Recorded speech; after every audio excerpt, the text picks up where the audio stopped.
masters, masters, masters of change.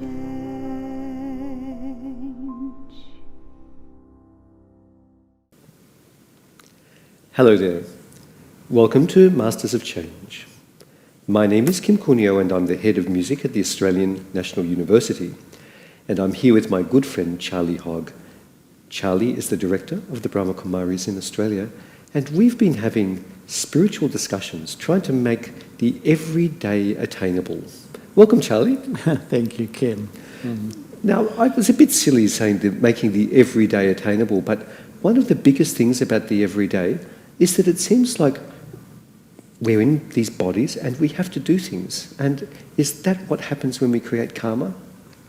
It is actually, Kim. I mean, the law of karma in a way says there's a beautiful marriage of the soul and the body, and there's a way of doing it that you can actually really enjoy life when you understand the sort of the deeper truths about action and reaction, and really what is a good action and what is an action that maybe makes me and others around me unhappy. Now this is really interesting. Now we've already had quite a few conversations about karma, and we've gone into a lot of depth about the self, how we can be more careful with ourselves, really not to take on the sorrow or suffering of others, and also create our own destiny. I wanted to ask about the whole world. Like, how do we play our part in the whole world's karma? Yeah, because we do have our individual karma and we have our collective karma too. And what we're observing in the world is the breakdown of so many institutions and systems, because it's like the individual karmas of billions are compounding together to take the world into this very sort of sensitive state in which we're living. And it's almost like our collective karmas and attitudes in places are, really rocking the way the world is at the moment. So the world is really unstable because of the collective individual karmas of all the human beings. And that's where really when we as collectively regain our spiritual power, we can actually turn the tide of change in our world. This is very interesting to me. Now, is what you're describing a little bit like, there was this fellow Carl Jung in the 20th century, he talked about the collective unconscious. Yeah. Is it a bit like that? It is actually, Kim, because, as we have discussed in past episodes, it's almost like each one of us is carrying our karmic story in our subconscious. And it's sort of dictating to me my experience in life. We sort of feel I'm a victim in a way, but it's actually my own actions of the past. And when we're all sort of under the influence of my ego, my dependent nature, my greed for material things, etc., we create the culture that creates a world that's not very enjoyable for anybody at the moment. Well, Charlie, in our discussions, many times you've told me what I think is the most profound and beautiful story of all, which is that we are not this body, that we are a soul and we are eternal. We are not going to die. I mean, it's radical and beautiful. But what's the story of the whole world? Could you tell us the story of the world? Like, you don't have to, spend an hour on it, but it's very interesting for us to think: does the world change, and how does it change over time? It's a great question, because really the state of the world is really based on the actions of human beings, the karma of human beings. And my understanding and what we learn in the Brahma Kumaris is that time is cyclic. So there is a period of time when I'm soul conscious in what we call Satyug, Tretayug, which is the Golden Age and the Silver Age. And when I'm there, like, the soul is pure, and so the actions are pure. The actions don't give sorrow, and I don't take sorrow. But as I forget myself and become a body, my actions are polluted. They've got like another energy overlaying, which is my ego, my dependence, my greed, my lust, etc., my anger. And so these actions are basically creating the atmosphere in the world. And so really what spirituality says is that almost to have a spiritual revolution, if I can say that now, where we start to realize I'm a soul. So I start to do these elevated actions once again. I start to live in this world and I stop the game of giving sorrow and taking sorrow. And that healing, when there's enough people who are really healed in that way, we start to move back. So we've gone from the golden age, the silver age, the copper age, the iron age. We're at the confluence of an old culture based on body conscious actions, and we're moving back into a new culture based on soul conscious actions. And that's what we're learning really at the moment. When you meditate, you're sort of almost educating yourself how to do an action with such an elevated motive and intent that it creates a good outcome every time. So that really is recreating a new world for us. Wow, Charlie. So this is like this notion, if there's a collective unconscious or a collective intelligence, it's saying that if enough people take on this life of greater introspection and meditation and spiritual values, that potentially that can change the whole consciousness of the world. Is that what you're saying? It is, Kim, and I really do feel that. Sometimes I think, what is the world? The world is like 7.8 billion little souls resonating on a frequency.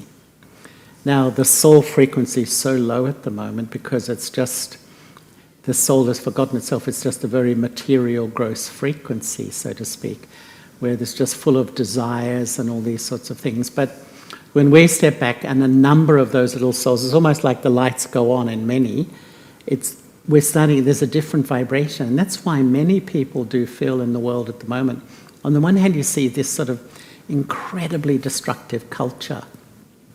But on the other hand, there's many people feel this sort of like a new creation. There's something new being born, which is the nature of nature in a way, isn't it? As something dies, the old tree dies, the new sapling's being born.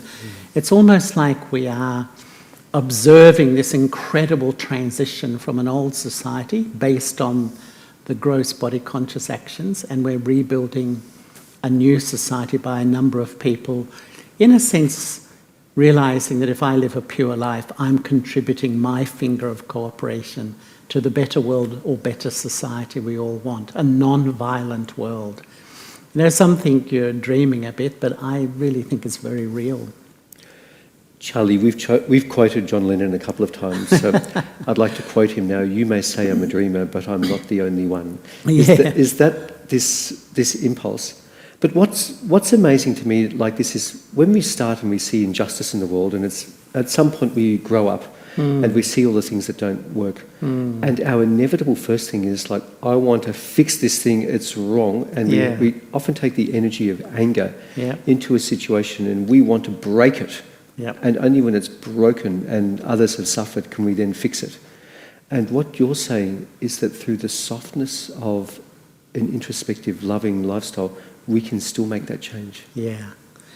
Absolutely, Kim. And I love the sort of the whole non-violence of change. Rather than opposing what is, you create what can be, so to speak, You're more putting your energy in creation rather than fighting things. And I can really sympathize with a lot of people who see the world is, catastrophic, environmentally, socially, economically.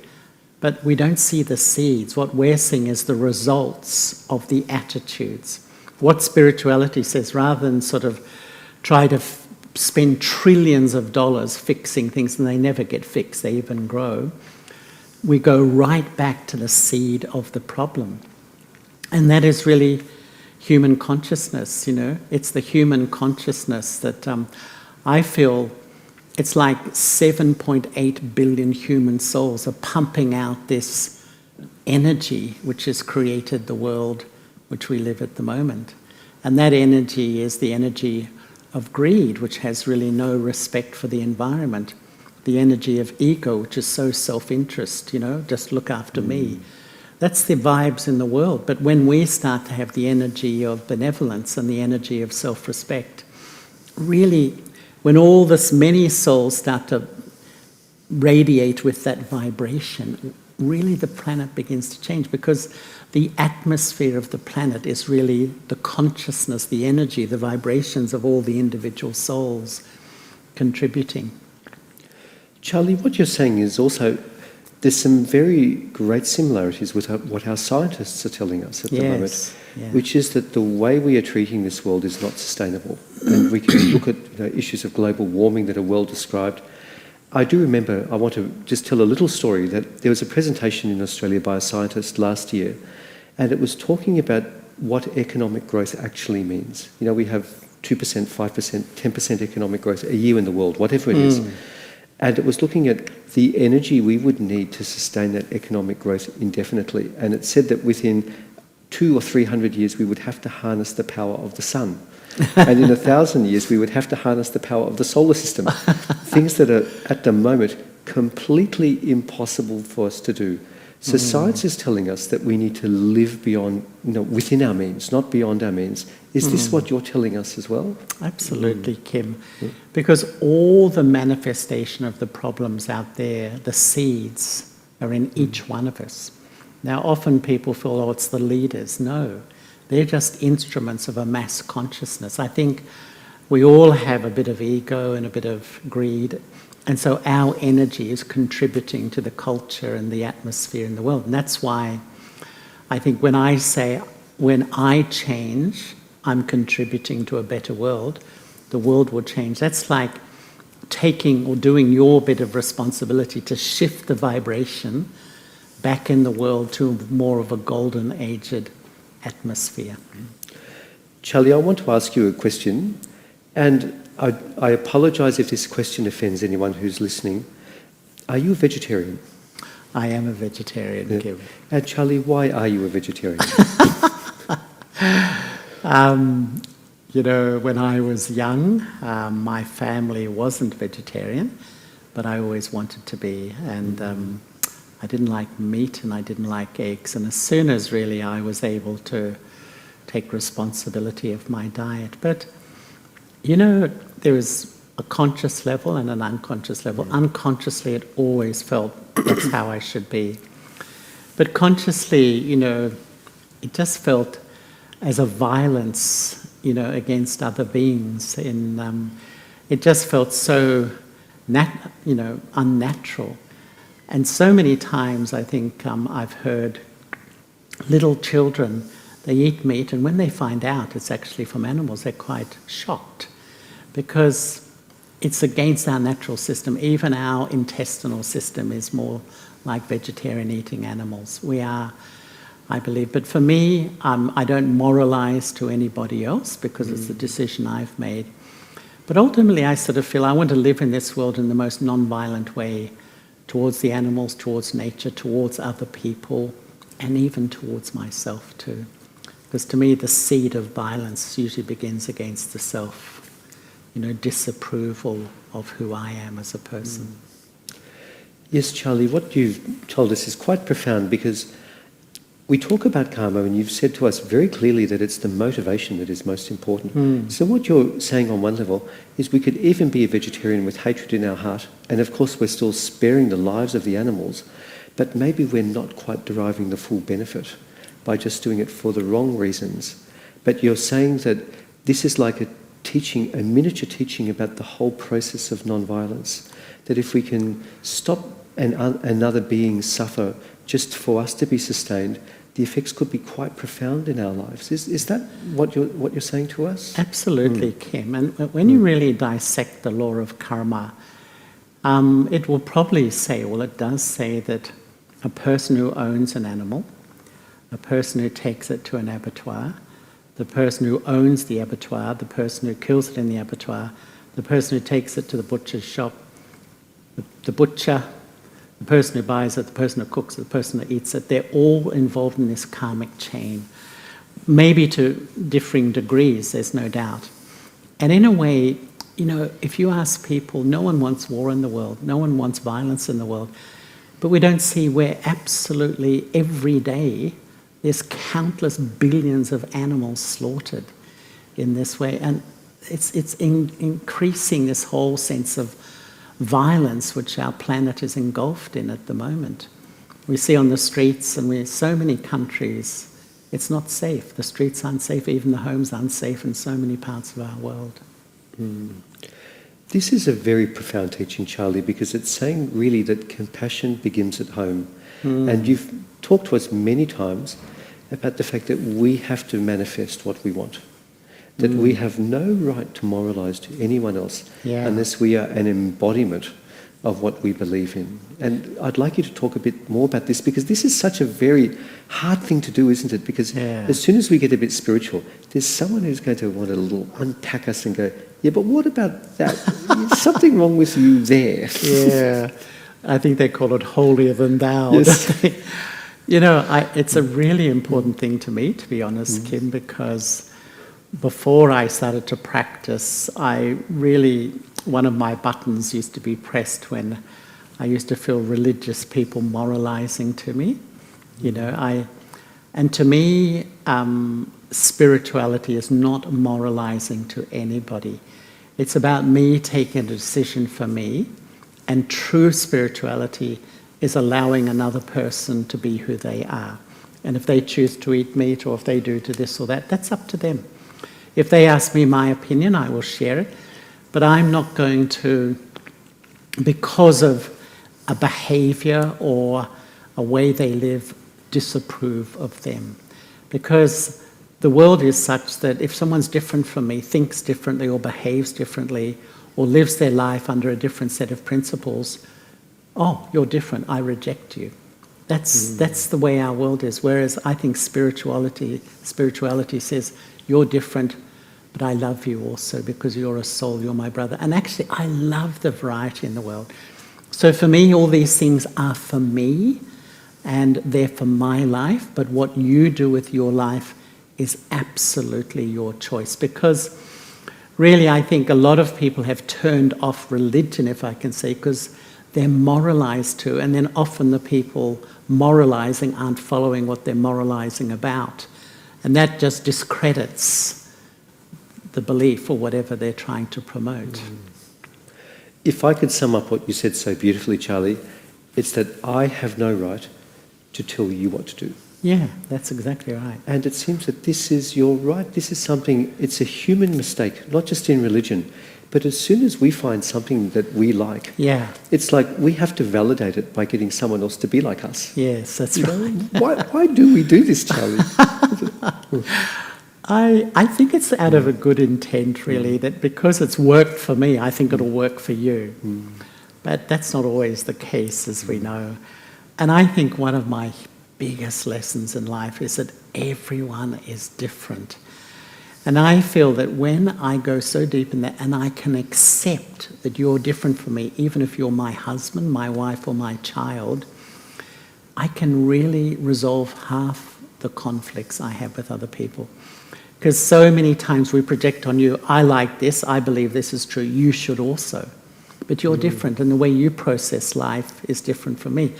It needs a lot of self-respect to be able to know what is right for me, how I want to live, but allow people to be who they are.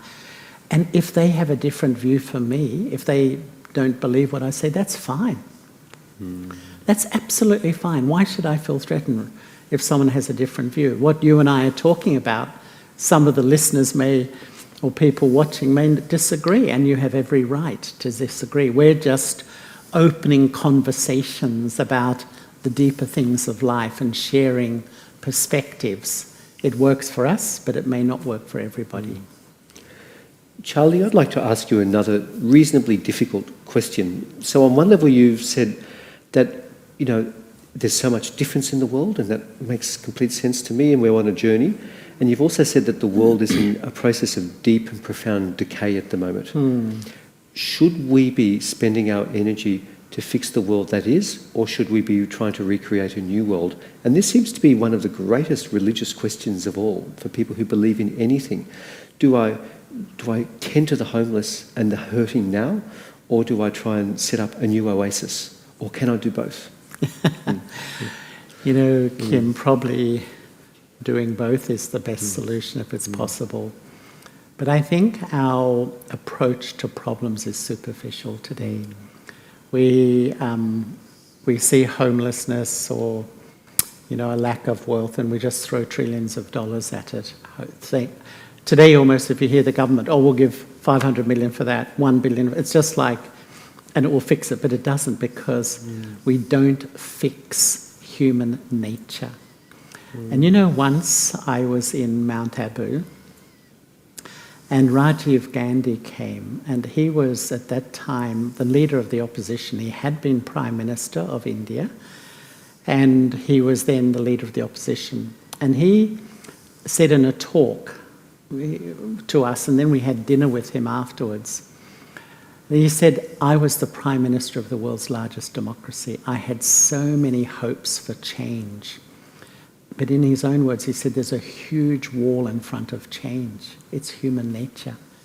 And he was just saying that when we all say the world should change, but we're so stuck in our own patterns of prejudice and patterns of whatever our mental processes are that we can't really change. And that's why no matter how much money we spend, unless we change, the world won't change. And that's why spirituality is about offering tools that actually begin to help me know who I am, realize who I am, and then begin to change who I am. And my change, when many of us do, will start to shift what's happening in the world at the moment.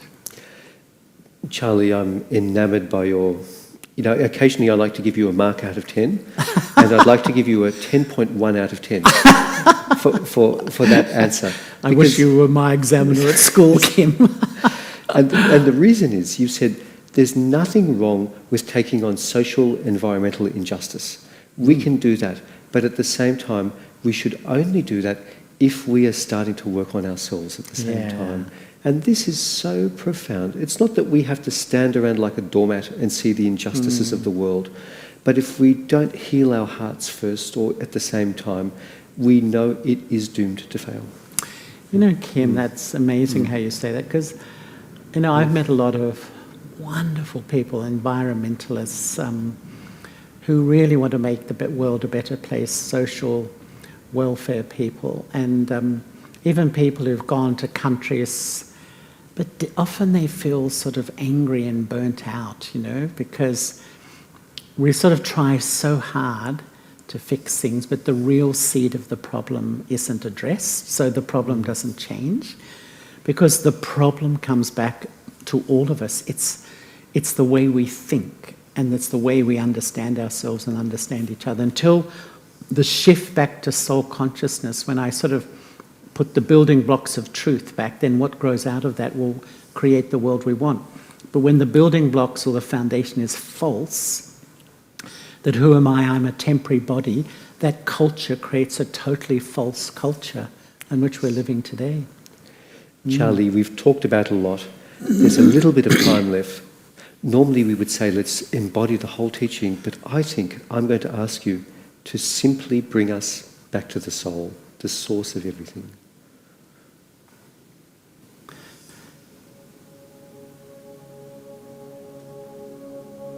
Let me focus on the thoughts in my mind. My thoughts are my creation.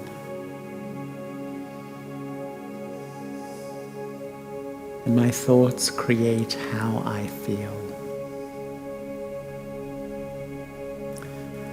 When I'm in peace, I can think clearly. I can understand who I am and what is happening around me. How to create a permanent quality of peace by realizing that I am the eternal soul, and visualizing yourself a tiny spark of consciousness sitting in the front of the brain and acting through this body. the more I identify and experience who I am, the permanent soul, I naturally begin to feel peace. I am a peaceful soul. I am a peaceful soul. When I become peaceful, my vibration influences the world around me. When many of us know and experience ourselves as peaceful souls, the world begins to transform.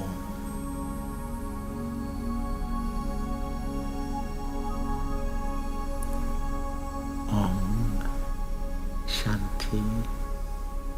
I am a peaceful soul.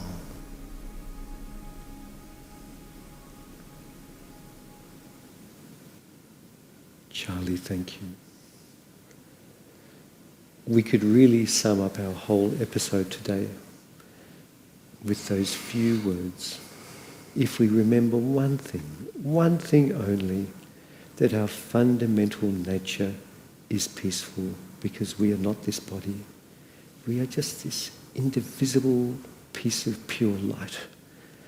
And from that, we can play our part. We can take on the injustices of the world and we can make people's lives better as we want to, as long as there is love in our heart and an understanding that there is karma in our own lives, karma in the world, and this collective karma that we all experience. Charlie, I found today a most beautiful conversation. Thank you very much. Thanks again, Kim. Wonderful. Thank you.